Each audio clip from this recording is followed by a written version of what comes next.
Editor's note: Lyle H. Rossiter Jr., MD, has diagnosed and treated more than 1,500 patients as a board-certified clinical psychiatrist and examined more than 2,700 civil and criminal cases as a board-certified forensic psychiatrist. Author of the acclaimed 2011 book, The Liberal Mind, The Psychological Causes of Political Madness, Rossiter here offers a new and eye-opening analysis of those Americans growing increasingly hysterical over the presidency of Donald J. Trump, a condition often labeled Trump derangement syndrome, by Lyle H. Rossiter Jr., MD. Research in child development over the past few decades has revealed a process of growth to adulthood far more complex than anything envisioned by earlier theories. Recent work in neuropsychology and evolutionary psychology have provided new insights into how we think, emote, behave and relate as infants and toddlers interacting with our earliest caretakers. Those insights, in turn, help shed light on how we eventually understand the adult world. It is not news, of course, that the foundations of adult competence are laid down in the earliest interactions between an infant and his mother. She is, after all, his first and most important connection with a world he must eventually comprehend. But the nature and quality of that connection are both profound and subtle in ways we did not suspect in earlier inquiries. The child's interaction with his mother begins with her willingness and ability to engage him, bond with him and enable his secure attachment to her. The child brings to this relationship certain genetically determined dispositions, his own abilities and limitations, for connecting with her. But it is in that most basic relationship that he must begin to understand a complex world of psychosocial interactions, and what he learns there will strongly affect how he relates to others as an adult. Unfortunately, some individuals who do not complete this difficult task well enough develop personality disturbances that cause significant impairment in coping with life's challenges. Many of these disturbances are formally catalogued by psychiatrists as personality disorders, but occasionally such impairments get labeled informally by laypersons as derangement syndromes. One such syndrome has been especially prominent since the 2016 presidential election. Certain kinds of reactions to the victor of that event have earned the label Trump derangement syndrome, or TDS. A close look at it can be instructive. Like past versions, Bush derangement syndrome, for example, the TDS is notable for its intense subjective distress. Persons suffering from a TDS experience high levels of agitation and fear about their own safety and about future prospects for a good life. The sufferer may also fear more broadly for the survival of the whole nations and even for life on our planet. In fact, it is not unusual for a patient with a Trump derangement syndrome to predict apocalyptic events in the near future.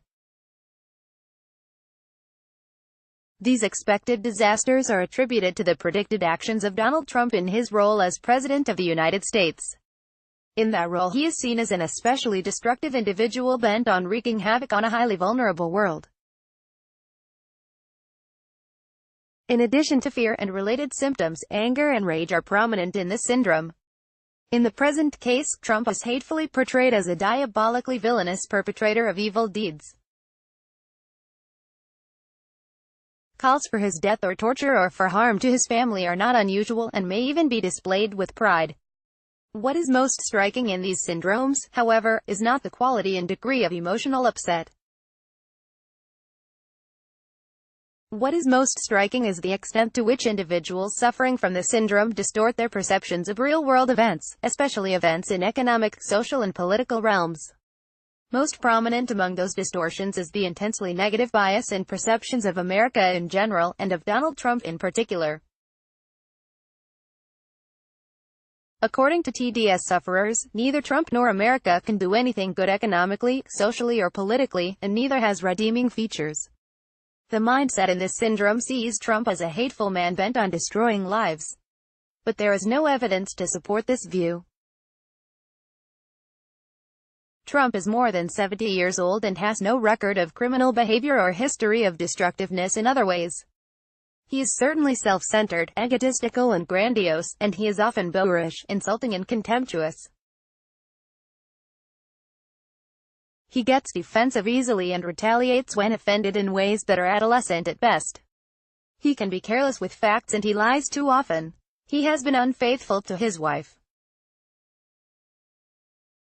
There is ample evidence for all of these allegations on casual observation. But many of these traits have been prominent in other political figures. Bill Clinton and Barack Obama, for instance, have engaged in far more serious wrongdoing, but have not evoked a fraction of the agitation that characterizes the TDS. Get your copy of Dr. Lyle Rossiter's acclaimed book, The Liberal Mind, The Psychological Causes of Political Madness, at the WND Superstore. In fact, Trump is not all bad. He has several good traits that are by now well known to persons who are not prejudiced against him. Stories of Trump's personal generosity, kindness and willingness to put forth great effort for good causes are common knowledge. His record as president for only 20 months is surprisingly impressive. Under his leadership, America is enjoying resurgent economic growth, more jobs, lower taxes, fewer regulations, increased workforce participation, reduced numbers of food stamp recipients and greater productivity.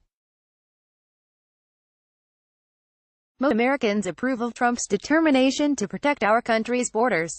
Most Americans are more optimistic since he took office.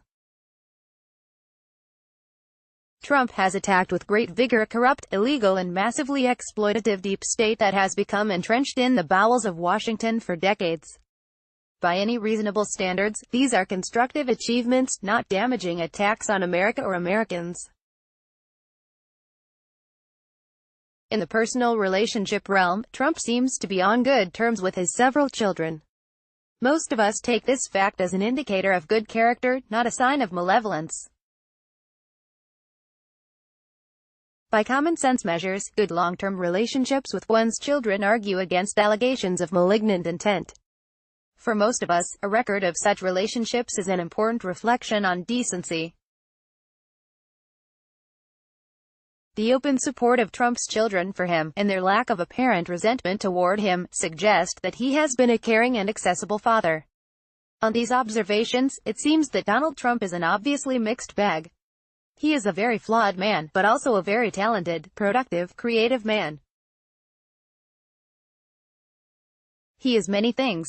But he is not a criminal or a devil if we look at the facts. But persons with Trump derangement syndrome don't see a mixed human being with a good and bad traits. They see instead an intensely evil man with diabolical goals. These views of Donald Trump distort the reality of who and what he is. They distort his motives and his goals for himself, for America and the world. The facts just cited about Trump, and many others that could be cited, argue that the Donald Trump perceived by those suffering a derangement syndrome with his name on it does not exist. The real Donald Trump is the mixed bag of virtues and vices just described. And, as I will argue further, what we in fact have in Donald Trump is a benign narcissist whose efforts to enhance himself as President of the United States are having a surprisingly positive effect on our country. A little reflection on this topic suggests that in his intense identification with the fortunes of America, Trump is determined to make himself great again by making America great again. By enhancing the power, wealth, prestige and influence of America, Donald Trump is determined to enhance his own grandiose self. He may well achieve that goal. If he does, he would not be the first narcissist to benefit others as he benefits himself. Trump's views of himself and America, stated routinely in superlatives, are of course directly opposite to the views held by persons suffering from a Trump derangement syndrome.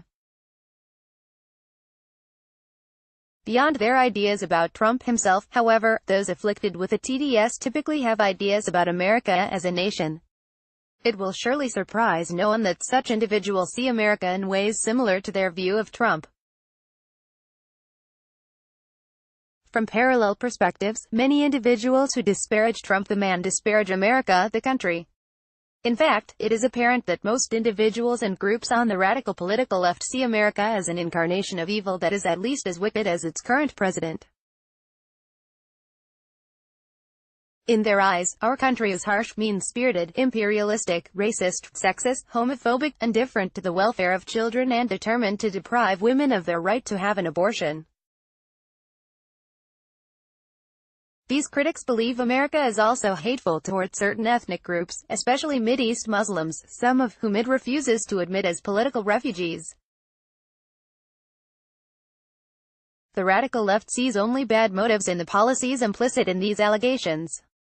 It denies any benign or reasonable goals in America's foreign, domestic or immigration policies. In their minds, there are no justifiable reasons for Trump's policies, such as protection against terrorism or avoiding intolerable strain on American welfare, education, crime prevention and healthcare systems. In the eyes of those who hate both Donald Trump and the country he now leads, America is a bad place, especially because it once permitted slavery. The fact that it ended slavery and has fought against it heroically and at enormous cost doesn't matter to the haters. Get your copy of Dr. Lyle Rossiter's acclaimed book, The Liberal Mind, The Psychological Causes of Political Madness, at the WND Superstore. These one-sided views mischaracterize contemporary and historical America. They deny contrary realities that are essential to a realistic understanding of who and what America is and has been, and who and what Donald Trump is. Among other things, those who hate both Trump and America fail to see the nearly countless good things about America, and the several good things about Trump. They fail to see Americans relating to each other every day in ways both happy and productive. They fail to see that everywhere in America, citizens engage in autonomous and mutual actions that improve the lives of both individuals and groups. They fail to see the spontaneous, widely beneficial social order that is everywhere apparent in these relationships. Those relationships arise at all levels and in all domains of human action. In ordinary communities across America, the virtues of charity, altruism, caring, kindness, compassion, cooperation, problem-solving, responding to and caring for local needs and disabilities, overcoming hardship and poverty, assisting and rescuing people from disasters, all of these are commonplace in American life. In fact, these behaviors are natural for human beings when they live in any free society. They are stifled when political conditions, local or national, prevent their spontaneous expression. Why doesn't the radical liberal mind see all of this, and much more, that is true about America and obvious to the rest of us? The answer is evident on listening to a radical liberal talk about himself and his life, and on learning about his early experience of relating to others. In fact, the radical liberal has been traumatized. He has suffered deprivation, neglect and abuse during his formative years. The work of Notre Dame professor Darcy N. Narvaez, in particular, has revealed the roots of disturbed early relating and their effects on later capacities for understanding the world of human relationships. Early deficits in maternal engagement, empathy, attunement, identification, synchrony, perspective-taking, intersubjectivity and mentalizing result in serious deficits in the child's later ability to comprehend even basic ways in which human beings cooperate for mutual benefit. These deficits in afflicted individuals prevent them from appreciating the personhood of the other, to understand his sensibilities and vulnerabilities, to recognize the qualities that justify seeing him as a unique and sovereign being like oneself, a deeply sentient soul who deserves respect and even the reverence implied by the Golden Rule. This ability to understand through empathy another human being as a person like oneself, to recognize the other in his full subjectivity as a being with whom one has a deep identification, is developmentally prior to merely learning the rules of a reasonable moral code. The capacity to perceive the other as a person of surpassing importance grows out of a child's earliest relating to its mother and other family members. When well enough developed, it enables one to understand the uniquely individual personhood of the other as a special being and not just an object or thing or fungible member of one or more collectives, an item in some arbitrary identity politics category, an obstacle or tool to be manipulated. Indeed, this reverential view of the other is the basis for the profound moral duty an ethically competent adult feels toward his fellow human beings. It is an ontological prerequisite for the authentic moral commitment that holds a free society together. It is also a capacity that allows one to see and appreciate in depth the good things that others do individually and jointly, and thus to see the goodness in a society of persons routinely doing good things for each other. In fact, the ability to see a society of basically good people requires the observer to understand the personal and interpersonal operations that define competent human beings acting individually, collectively, reciprocally. That understanding, for which we have innate genetic dispositions, needs good enough experiences in one's formative years to become operational in one's adult years. Absent those experiences, a child is likely to be blind to the goodness of others. He is likely to see instead only an impersonal world of cruelty, greed, indifference, malevolence, exploitation and selfishness. In his defective perceptions of this world, he is also very likely to deny his own and others' freedom to choose a better life, to see the endless opportunities for improving one's circumstances by entering into the lives of benevolent human communities all around him, to stop blaming imagined oppressors for his difficulties, and stop protesting that others are keeping him down. The man or woman who identifies with the radical left in America or who suffers from a Trump derangement syndrome suffers because his distortions of the relational world construct a false picture of human relating. In particular, he or she distorts the great virtues of America and even the modest virtues of Donald Trump.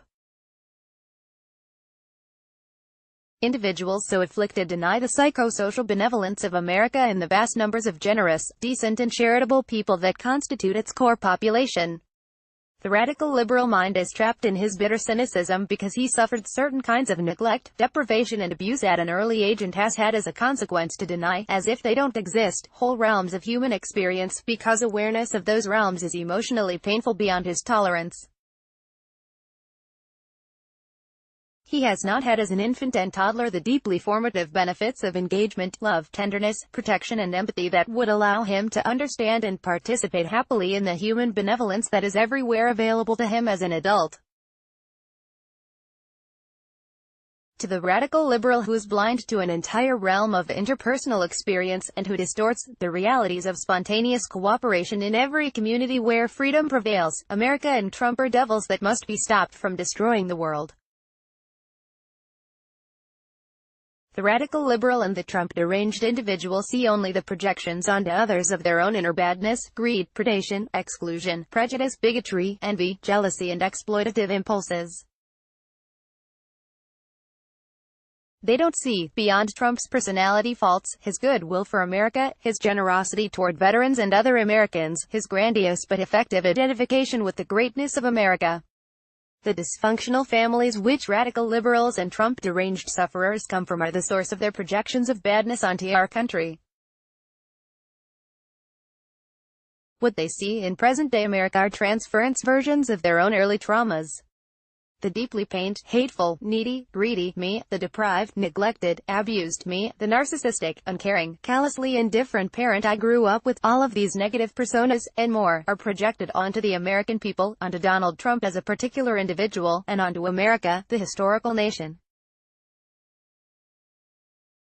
Nothing fair, balanced or objective comes out of these distortions. The mixed realities of our people, our current president and our nation's record of exceptional humanity are lost in the misconceptions of the radical liberal mind and the Trump derangement syndrome. The dire consequences of these misconceptions cannot be overstated. Among them is the constant harangue of injustice that contaminates the postmodern American mood. A steady litany of grievances defines the identity politics of the contemporary left in America. But the most serious consequence of the left's endless complaints is the campaign to transform America through government power, to denounce and eventually eliminate the foundational principles on which the first society of ordered liberty in all of human history was created. Persons who, for whatever reason, are afflicted with hatred for America believe her marriage, family, child-rearing, ethics, education and religious institutions, as well as her principles of limited government, rule of law, capitalism and free markets must all be changed. Those changes, they believe in their hearts, will cure old wounds of deprivation, neglect and abuse from childhood that torment the radical liberal mind. In their distorted thought patterns, all of these institutions must be attacked, punished and eliminated because they are evil. In their place, utopia will appear. The transformations of America through big government coercion imagined by the left will end inequalities of wealth and status. Increased government power will end private property and redistribute it equally to all in need. Socializing what is now privately owned will make all citizens equal owners of the world's most productive assets and give everyone the material security they need. The new and just society thus created will wipe out poverty and end the pangs of envy. Equality of outcomes of all kinds will end class conflict, restore a universal brotherly love in all of us, and allow everyone the freedom to be what he wishes, as Karl Marx promised. The new collectivist regime will protect the environment, end capitalist exploitation of the masses, and eliminate all injustices involving race, ethnicity, gender and social status. These and other utopian fantasies drive the wounded minds of modern liberalism. They are the progressive solution to what those on the left see as existential problems to be solved by changing America's organizing institutions. With a ruling class of superior intellects, a new and better society with the authority to make new rules will create a societal paradise. But none of this is rational. None of it accommodates human nature. None of it respects the human condition. This vision for a new socialist society is, in fact, deeply regressive in its embrace of the big government power needed to actualize it. It is doomed to fail like all other statist visions. It is an old liberal madness repackaged as a cure for what pains radical liberals and deranged Trump haters. It is a prescription for transforming America into a second Venezuela. It is a dire threat to all that is reasonable in social policy. Those of us who understand its power to destroy the American miracle must not let it happen. That admonition must guide the actions of conservative Americans and all other human beings who understand the madness of the modern liberal progressive movement. The people who drive this movement are determined to jettison thousands of years of Judeo-Christian wisdom and its culmination in the founding of America. In its place, the radicals will construct a new world order based on distorted conceptions of human nature. Their goals are hopelessly irrational and always in conflict with that nature. For that reason they will be opposed by all reasonable adults. Preserving the American miracle requires that mature, right-thinking people who still honor America's Judeo-Christian heritage finally win the war of ideas, while simultaneously standing up and opposing the left's violence and attempts at mob rule. The future of a sane social order for human beings hangs in the balance. Lyle H. Rossiter Jr., M.D., received his medical and psychiatric training at the University of Chicago and served for 2 years as a psychiatrist in the U.S. Army, later working for decades in private practice in Chicago. Board certified in both general and forensic psychiatry, Rossiter, now retired, diagnosed and treated mental disorders for more than 40 years. He has been retained by numerous public offices, courts and private attorneys as a forensic psychiatrist and has consulted in more than 2,700 civil and criminal cases in both state and federal jurisdictions. He is the author of the 2011 book, The Liberal Mind, The Psychological Causes of Political Madness.